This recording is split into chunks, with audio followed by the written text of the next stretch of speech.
চট্টগ্রামে কোতোয়ালি থানার সাবেক ভারপ্রাপ্ত কর্মকর্তা নিজামুদ্দিনকে পেটানোর ঘটনায় পদ হারালেন চকবাজার থানা স্বেচ্ছাসেবক দলের সদস্য সচিব শহীদুল ইসলাম শহীদ।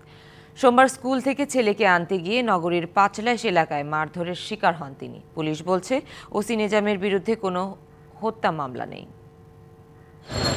সোমবার দুপুরে চট্টগ্রামের পাঁচলাইশ এলাকার একটি স্কুল থেকে ছেলেকে আনতে গিয়েছিলেন কোতোয়ালি থানার সাবেক ভারপ্রাপ্ত কর্মকর্তা নিজামুদ্দিন। সেখানে চকবাজার থানা স্বেচ্ছাসেবক দলের সদস্য সচিব শহীদুল ইসলাম শহীদের নেতৃত্বে নেতাকর্মীরা তাকে আটক করে পুলিশে খবর দেয়।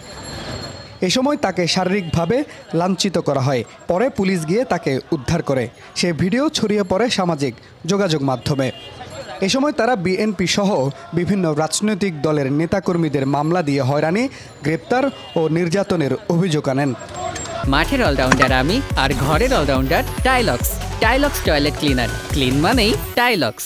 এ ঘটনা সামাজিক যোগাযোগ মাধ্যমে ছড়িয়ে পড়ার পরই আলোচনা সমালোচনা শুরু হলে মঙ্গলবার বিকেলে শহীদুল ইসলাম শহীদকে বহিষ্কার করে দল। সকালে যে ঘটনা ঘটেছে এটা অত্যন্ত অনাকাঙ্ক্ষিত এবং এটা আমরা কোনো প্রকার আমাদের সংগঠন এটা আমরা সাপোর্ট করি না।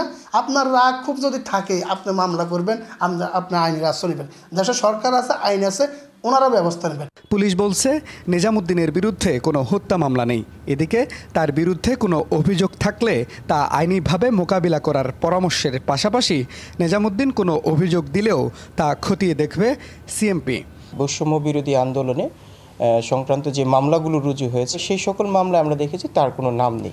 রাজনৈতিকভাবে সে কোনো অপেশাদারিত্বমূলক কাজ করে থাকে তার ক্ষমতাকালীন সময়ে কেউ যদি লিখিত অভিযোগ দেয় বা কোনো ধরনের অভিযোগ করে, সেটা আমাদের ডিপার্টমেন্টাল সিস্টেম রয়েছে, ডিপার্টমেন্টাল প্রসিডিং রয়েছে, তদন্ত সাপেক্ষে সেখানে তার বিরুদ্ধে যে আইনগত ব্যবস্থা সেটা নেওয়া হয়ে থাকে। পুলিশ কর্মকর্তা নিজামুদ্দিন চট্টগ্রামের কোতোয়ালি, বাকলিয়া, পটিয়া থানা ও সবশেষ তিনি কুমিল্লার সিআইডিতে কর্মরত আছেন। Mujibul Haque, DBC news, Chittagong.